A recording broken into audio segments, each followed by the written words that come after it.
Someone told me long ago, there's a calm before the storm. I know it's been coming for some time, and when it's over, so they say, it'll rain a sunny day. I know, shining down like water. It's all fucked up.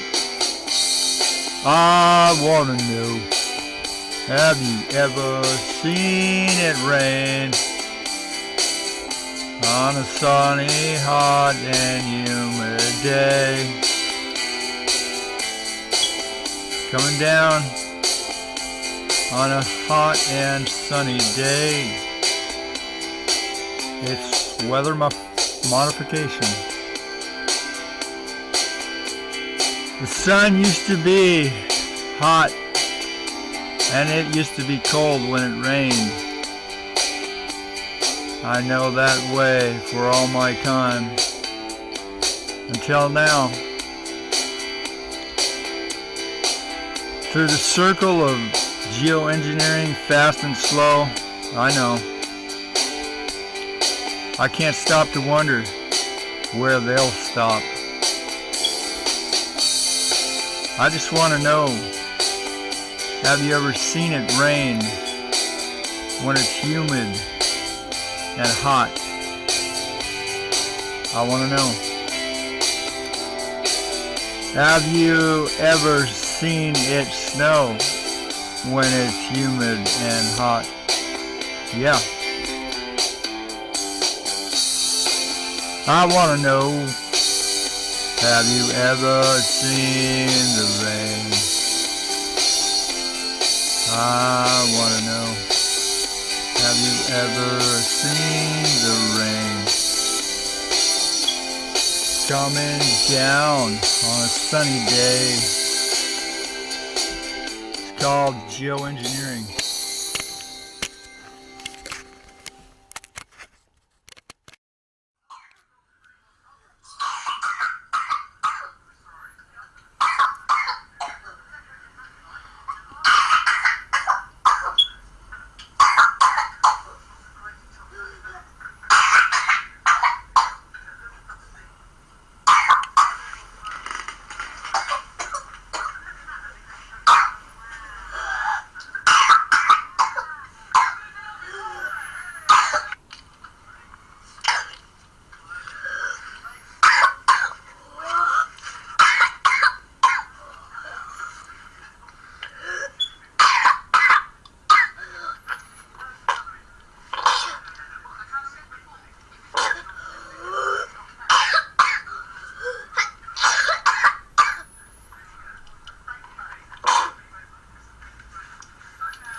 About was the nano-aluminum, that is making the particles so small that it's rapidly absorbed through the skin, through the mucous membranes and lungs.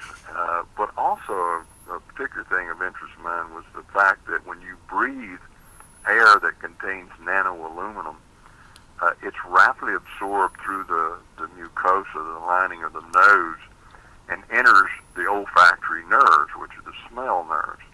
And these olfactory nerves carry this nanoaluminum directly to the part of the brain that's first affected in Alzheimer's disease and most severely affected in Alzheimer's disease. And that's the entorhinal cortex and the hippocampus. When you look at Alzheimer's patients and measure aluminum levels, you see the highest level at that entry point from the olfactory nerve into the entorhinal cortex. So we have good evidence that aluminum is entering the nose and entering the part of the brain that's affected in Alzheimer's, causing abnormalities in memory and learning and attention and concentration. When you do this experimentally, you can trace this with a radioactive tracer and watch the nanoaluminum pass along that nerve into the brain, and then it's distributed throughout the brain. You keep doing that day after day, the levels get pretty high. Now, my concern with the geoengineering was the word I got, and when I started looking it up, and one of the conferences in which their speaker was talking about it, they talked about using nanoaluminum, and the reason they were using it, they say, well, it stays suspended in the atmosphere longer because the particle's so small and it acts like a cloud to reflect the heat supposedly back out to outer space. Well, the problem is it slowly descends down to the earth, enters the lakes and streams, plants take it up. So then the aluminum content of the plants we eat is much higher. The water we drink is much higher. And we breathe it. The filters in house filtering systems not small enough to filter it out. So gradually nanoaluminum content inside your house elevates. And what we know is that nanoaluminum is infinitely more inflammatory than normal size aluminum. So it's more toxic to the brain once it gets in. And it can penetrate all parts of the cell. It easily passes through the membranes, blood-brain barrier, etc. So knowing all of this, I was just astounded that they were spraying hundreds and thousands of tons of nanoaluminum all over the world, particularly in the United States. And I, did a little research and looked in my own case and my guys, and I see these tight patterns, and it's obvious a pattern. It's not contrail. The whole thing, contrails, is nonsense. You watch a plane fly, and it turns on this cloud of material coming out of the back of it, and it stops. And there's a break, and then it starts back up. Well, I knew the jet's not cutting its engine on. Right.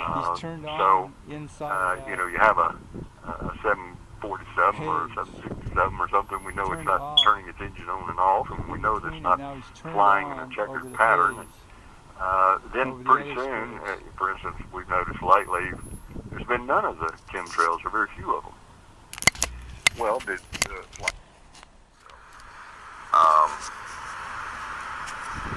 I have a lung problem.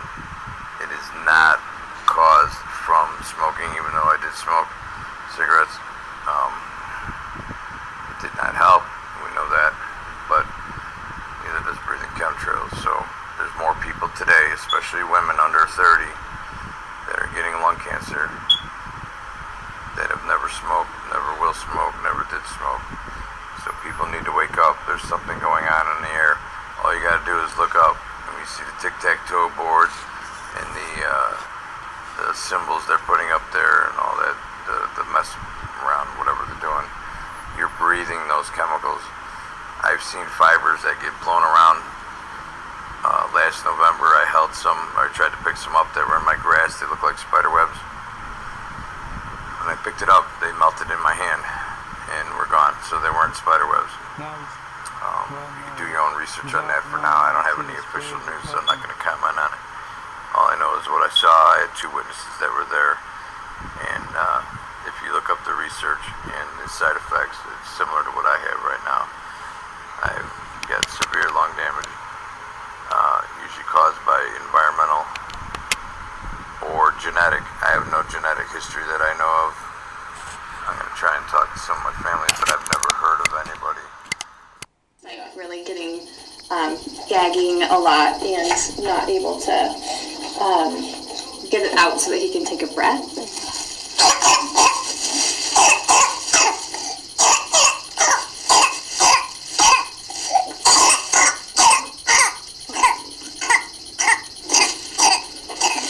Looks like he's gonna die. Poor kid. Cough, cough, cough, cough, and then gasping for air. Yeah. Okay. That doesn't sound like any fun. No, it doesn't. To this right now is 37 years of nursing experience. 37 years. I'm not ashamed to say I am 60 years old. I remember what blue skies looked like. I remember as a small child looking up at the sky and watching a contrail. I was probably 3 or 4 years old sitting on a tricycle.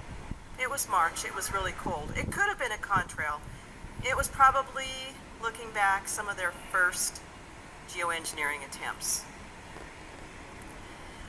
What I look at now in the intensive care unit where I work, I see every year something different happening. This winter, I didn't see a lot of flu.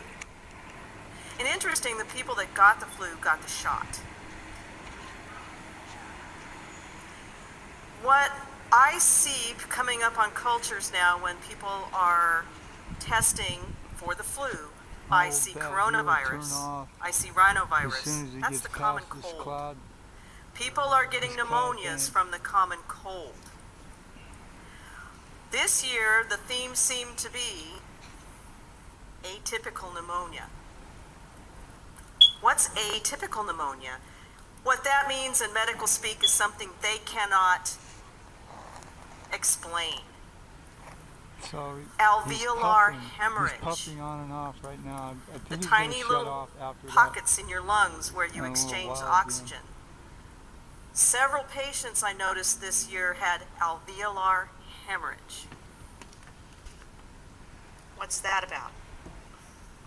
This is something that we all have to talk to our doctors about, and they're not going to listen, I can tell you, because I talk to the doctors. We have very good intensivists in our intensive care unit, and they are not listening to me.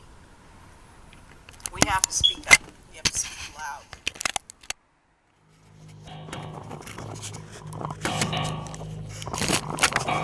Okay, we're back with our final hour here that we're going to be with Ilana Friedland as we talk about Under an Ionized Sky, from chemtrails to space fence lockdown. Let's talk about that again, Ilana, if you can. Explain space fence lockdown. As I said, it all started with the SDI program back under Reagan in the 80s, and then it went underground. It went black, I think, and they worked on the atmosphere to get it to be filled with ions so that it would be electrically charged from the get-go, and therefore would be available 24/7 for wireless operations. At the same time this is all going on, lo and behold, we citizens are all given the computer, and then we're given the cell phones that no one now can live without. And so these wireless apparatus were to be used in the space fence lockdown. But they looked benign, they looked convenient, they gave us entertainment, they were comforting, very flashy and cool. But really, if we look around at all of the towers, at the Internet of Things now coming online, all the gewgaws in people's houses that have computers in them. Their car has a multitude of computers in it. Everywhere we look, a tower is going up for more wireless access, greater speed, greater content, and faster flow.